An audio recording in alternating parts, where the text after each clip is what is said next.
Hello everyone, welcome back to my channel. आज है 11 अप्रैल और हम लोग पढ़ेंगे 10 अप्रैल से बनने वाले करंट अफेयर्स के सभी इम्पोर्टेंट क्वेश्चंस और साथ ही सभी क्वेश्चन से जुड़े इम्पोर्टेंट फैक्ट्स भी डिस्कस करेंगे। तो चलिए स्टार्ट करते हैं आज का सेशन। आज का पहला सवाल है, विश्व होम्योपैथी दिवस कब मनाया जाता है? तो होम्योपैथी के जनक doctor Christian Frederick Samuel Hahnemann की जयंती के अवसर पर हर साल 10 अप्रैल को विश्व होम्योपैथी दिवस के रूप में मनाया जाता है। हैनीमैन का जन्म 10 अप्रैल साल 1755 को जर्मनी में हुआ था। तो हैनीमैन जर्मन चिकित्सक थे और ऐसे चिकित्सा पद्धतियों और दवाओं के खिलाफ थे जो शरीर पर साइड इफेक्ट डालते हो, इसलिए इन्होंने साल 1796 में होम्योपैथी की खोज की थी। हैनीमैन जर्मन चिकित्सक थे और इन्होंने होम्योपैथी की खोज की थी, इसलिए होम्योपैथी को जर्मन चिकित्सा विज्ञान भी कहा जाता है। और साल 2025 के लिए विश्व होम्योपैथी दिवस की थीम है अध्ययन, अध्यापन और अनुसंधान। साल 2005 में भारत में पहली बार यह दिवस मनाया गया था। तो आंसर हो जाएगा ऑप्शन डी, 10 अप्रैल। अब अप्रैल के कुछ और इम्पोर्टेंट डेज और उनके थीम। तो भारतीय रिजर्व बैंक का स्थापना दिवस हर साल 1 अप्रैल को मनाया जाता है और केंद्रीय जांच ब्यूरो यानी कि सीबीआई का स्थापना दिवस भी हर साल 1 अप्रैल को मनाया जाता है। विश्व ऑटिज्म जागरूकता दिवस हर साल 2 अप्रैल को मनाया जाता है और साल 2025 के लिए इस दिवस की थीम है न्यूरो डाइवर्सिटी को आगे बढ़ाना और संयुक्त राष्ट्र सतत विकास लक्ष्य। अंतर्राष्ट्रीय खदान जागरूकता दिवस हर साल 4 अप्रैल को मनाया जाता है और साल 2025 के लिए इस दिवस की थीम है सुरक्षित भविष्य की शुरुआत यहीं से होती है। विश्व स्वास्थ्य दिवस हर साल 7 अप्रैल को मनाया जाता है और साल 2025 के लिए इसकी थीम है स्वस्थ शुरुआत आशापूर्ण भविष्य। और सीआरपीएफ शौर्य दिवस हर साल 9 अप्रैल को मनाया जाता है और विश्व होम्योपैथी दिवस हर साल 10 अप्रैल को मनाया जाता है और साल 2025 के लिए इसकी थीम है अध्ययन, अध्यापन, अनुसंधान। अगला सवाल है, हाल ही में प्रधानमंत्री मुद्रा योजना के कितने वर्ष पूरे हुए हैं? तो प्रधानमंत्री मुद्रा योजना, इसकी शुरुआत 8 अप्रैल साल 2015 में की गई थी। हाल ही में प्रधानमंत्री मुद्रा योजना के 10 वर्ष पूरे हुए हैं। इस योजना का उद्देश्य है उन उद्यमियों को मुद्रा ऋण प्रदान करना जो नया उद्यम शुरू करना चाहते हैं। इस योजना के तहत गैर कृषि क्षेत्र और गैर कॉरपोरेट क्षेत्र के उद्यमियों को 20 लाख तक का लोन बगैर गारंटी के मिलता है। 21 मार्च साल 2025 तक 52.37 करोड़ लोगों के आवेदन इस लोन के लिए स्वीकृत किए जा चुके हैं। कुल स्वीकृत लोन में महिला उद्यमियों की हिस्सेदारी है 70%, जबकि 33.65 लाख करोड़ रुपए का लोन अभी तक दिया जा चुका है। इसके तहत 4 श्रेणियों में ऋण दिए जाते हैं। पहले 3 श्रेणियों में ये लोन दिए जाते थे जो थे शिशु, किशोर और तरुण श्रेणी, जबकि वर्तमान में 4 श्रेणियों में दिए जाते हैं। दरअसल साल 2024-25 के बजट में इसमें तरुण प्लस श्रेणी को भी शामिल किया गया था।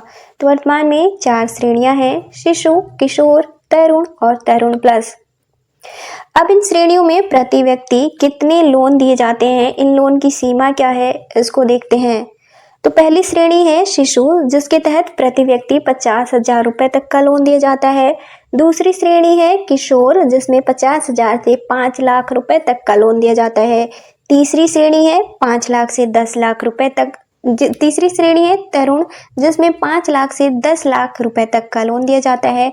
और चौथी श्रेणी है तरुण प्लस, जिसमें 10 से 20 लाख रुपए तक की प्रति व्यक्ति लोन देने की सीमा है।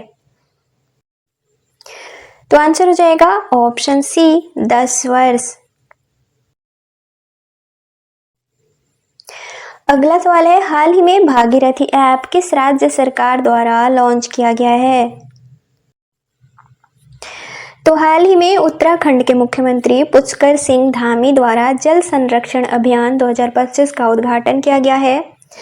इस जल संरक्षण अभियान की थीम है धारा मेरा, नौला मेरा, गांव मेरा, प्रयास मेरा। इस दौरान पुष्कर सिंह धामी द्वारा भागीरथ एप्लीकेशन भी लॉन्च किया गया। इस ऐप के माध्यम से लोग अपने क्षेत्र के सूखते जल स्रोतों की जानकारी देंगे, तब सरकार द्वारा जल संरक्षण के लिए प्रभावी कदम उठाए जाएंगे। तो आंसर हो जाएगा ऑप्शन ए उत्तराखंड। तो अब उत्तराखंड का गठन 9 नवंबर साल 2000 को किया गया था। इसका पुराना नाम है उत्तरांचल। उत्तराखंड की 2 राजधानियां हैं, एक देहरादून और दूसरी गैरसैंण।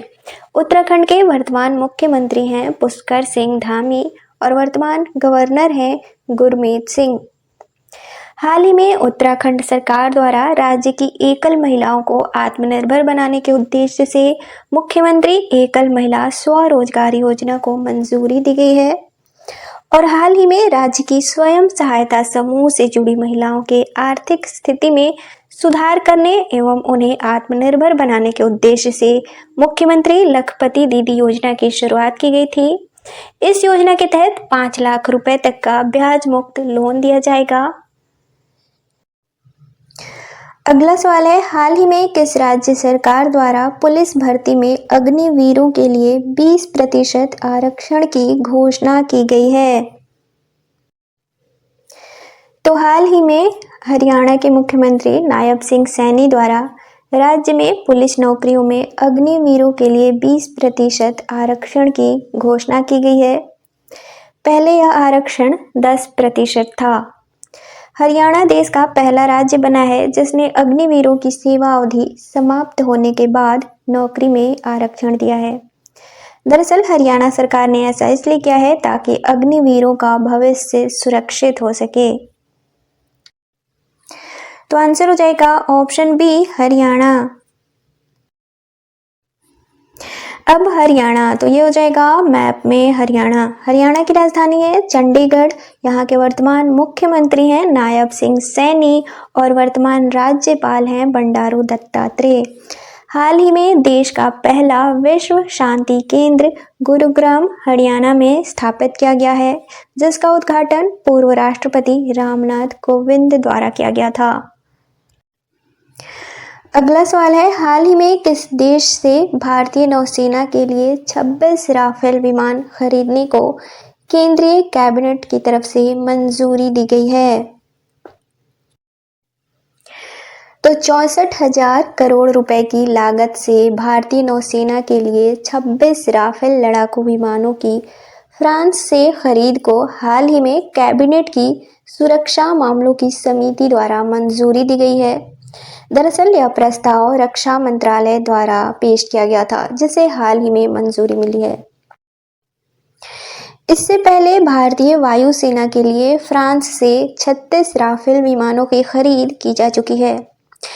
अब एक और इम्पोर्टेंट पॉइंट, साल 2025 को रक्षा मंत्रालय द्वारा रक्षा सुधारों का वर्ष घोषित किया गया है। तो आंसर हो जाएगा ऑप्शन ए फ्रांस। अब फ्रांस, तो ये हो जाएगा मैप में फ्रांस की राजधानी है पेरिस। यहाँ की करेंसी है यूरो। यहाँ के वर्तमान राष्ट्रपति हैं इमैनुअल मैक्रोन और वर्तमान प्रधानमंत्री हैं फ्रेंकोइस बायरू। अगला सवाल है, IIM अहमदाबाद का पहला विदेशी परिसर किस देश में स्थापित किया जाएगा? तो हाल ही में दुबई के क्राउन प्रिंस शेख हमदान बिन मोहम्मद बिन राशिद अल मखदूम भारत की यात्रा पर थे। इस दौरान द्विपक्षीय संबंधों को बेहतर बनाने के उद्देश्य से दुबई में भारतीय प्रबंधन संस्थान अहमदाबाद यानी कि IIM अहमदाबाद और भारतीय विदेश व्यापार संस्थान IIFT का परिसर खोलने के समझौते पर हस्ताक्षर हुए हैं। IIMA का यह पहला परिसर है जो विदेश में स्थापित किया जाएगा। दुबई इंटरनेशनल एकेडमिक सिटी में यह परिसर स्थित होगा। तो आंसर हो जाएगा ऑप्शन ए दुबई। अगला सवाल है, हाल ही में विलो बैट को भौगोलिक संकेत टैग दिया गया है, यह किस राज्य या केंद्र शासित प्रदेश से संबंधित है? तो हाल ही में जम्मू कश्मीर के 8 पारंपरिक उत्पादों को जीआई टैग दिया गया है। ये 8 उत्पाद कौन से हैं? तो Kashmir namda, Kashmir gabba, Kashmir willow bat, Kashmir tweed, crewel, Kashmir chain stitch, shikara और वागवू। तो आंसर हो जाएगा ऑप्शन ए, जम्मू कश्मीर। अब भौगोलिक संकेत यानी कि जीआई टैग, तो इसका पूरा नाम है जियोग्राफिकल इंडिकेशन। यह ऐसा नाम या पहचान है जिसका उपयोग विशेष रूप से भौगोलिक स्थान या मूल से संबंधित होता है। इसकी शुरुआत WHO द्वारा की गई थी। दरअसल संसद ने उत्पादों के पंजीकरण और संरक्षण को लेकर दिसंबर साल 1999 में अधिनियम पारित किया गया था। भारत में 15 सितंबर साल 2003 को यह लागू हुआ था। भारत में पहली बार साल 2004 में दार्जिलिंग की चाय को जीआई टैग दिया गया था। यह जीआई टैग 10 वर्षों के लिए वैध होता है। अब जम्मू कश्मीर, तो ये हो जाएगा मैप में जम्मू कश्मीर। जम्मू कश्मीर की राजधानी है श्रीनगर। यहाँ के वर्तमान मुख्यमंत्री हैं उमर अब्दुल्ला और वर्तमान उपराज्यपाल हैं मनोज सिन्हा।